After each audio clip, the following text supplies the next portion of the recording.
É um autor do século XVII que continua a fazer rir e refletir. Em 2022, o mundo do teatro celebra os 400 anos do nascimento de Molière e o pontapé de saída começa a 15 de janeiro, a data de batismo de Jean-Baptiste Poquelin, que ficou para a história como Molière. De que é feita a imortalidade dos seus textos e o que tornou intemporais as suas personagens. Talvez seja a imersão na própria natureza humana através de arquétipos que continuam a encontrar correspondência nas pessoas que somos, vemos, ouvimos e lemos. Talvez seja certamente a pertinência do retrato das lutas de poder entre poderosos e entre classes.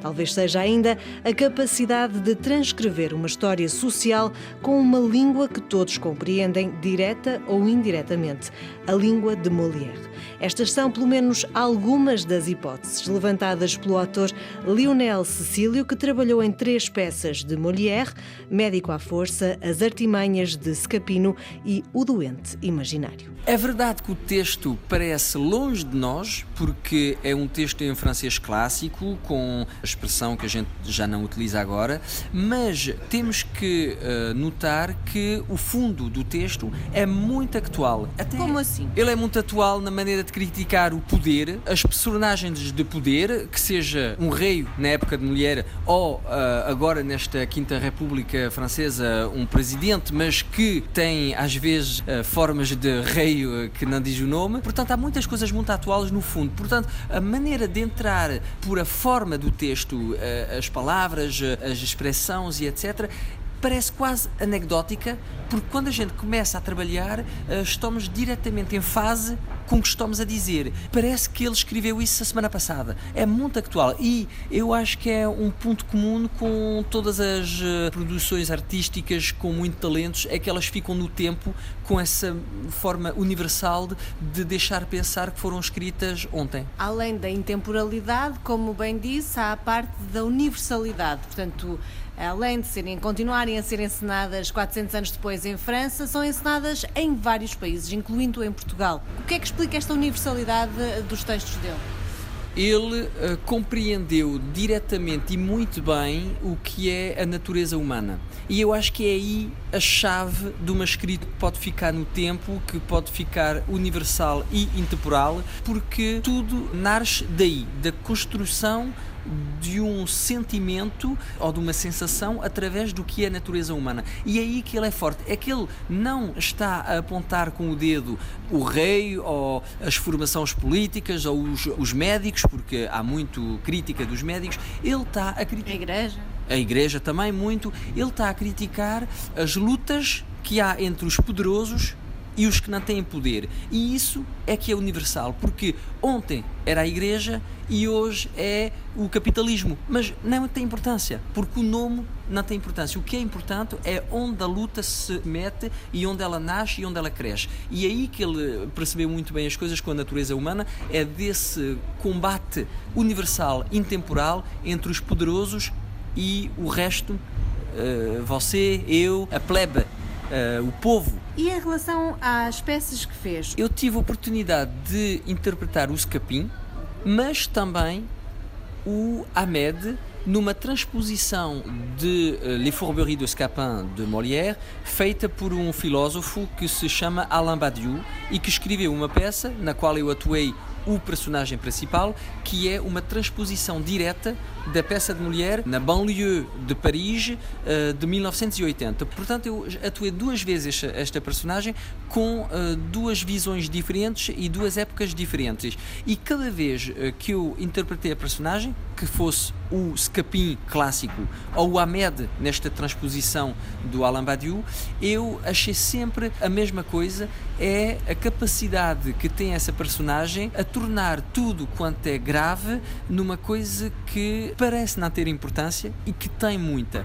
E este personagem de Scapin é atrevido e para mim é a mais grande qualidade que ele tem, é ser atrevido, porque ele atreve-se, tenta, faz e depois às vezes consegue, outra vez não consegue. É uma personagem que é, para mim, a mais importante de todo o trabalho deste autor, que é Molière, porque o Scapin concentra em ele mesmo todas as mensagens que o Molière queria passar no que ele escreveu nas peças dele todas. A mentira, as aparências, tudo isso faz parte do universo do Molière. Quais é que são as características fundamentais outras no teatro dele? É a crítica social, é o cómico, o trágico? O que é que faz de Molière o gênio que ainda hoje se celebra?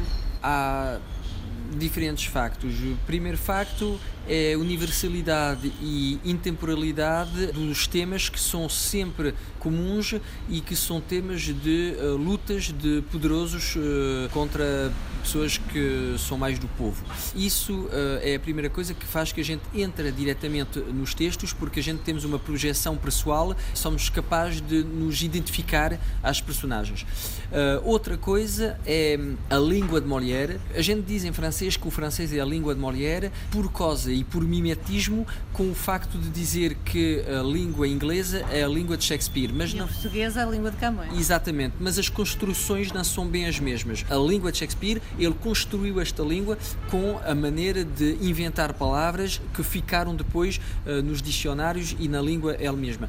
Para a língua de Camões, sabemos agora que é uma maneira de dizer que foi encontrada por mimetismo com a língua de Shakespeare, por causa de Camões apresentar os sentimentos e as sensações do que o povo português tem, sensações poéticas, sensações de esta nostalgia que a gente em português chamamos a saudade, etc. E para a língua de Molière ainda é outra construção, foi a maneira dele de ser capaz de falar com a língua de toda a gente, do povo, e de pôr nessa língua uma escrita bela entre dois patamares.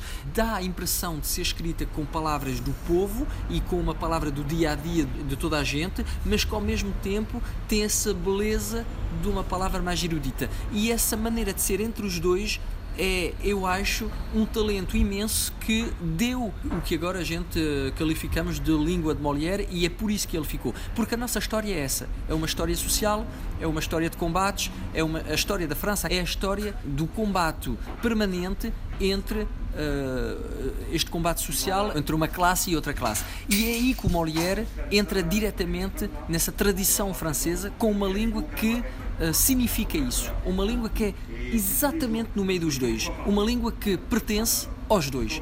Podes falar essa língua com pessoas eruditas e com pessoas que não são, pelo menos nessa época, porque agora é uma língua mais passada, mas essa língua era o ponto comum dessas duas classes e ela permitia essa língua de reunificar. Portanto, o Molière nunca tentou dividir ou combater, ele tentou reunificar, e isso ele conseguiu com o que eu acho ser o terceiro facto que faz que ele é um gênio e que ele ficou através dos séculos, é o cómico que ele é capaz de pôr. Portanto, tens uma peça que critica os poderosos, com na sala de teatro poderosos sentados ao pé de não poderosos a rir ao mesmo tempo da mesma peça. E isso é que foi o grande talento, eu acho, de Molière, que faz que ainda agora a gente continua a atuar as peças, a rir e a pensar quando as vamos vendo. Os ecos de Molière em Lionel Cecílio, ator franco-português a trabalhar em França a propósito dos 400 anos do nascimento do pai da comédia moderna de costumes.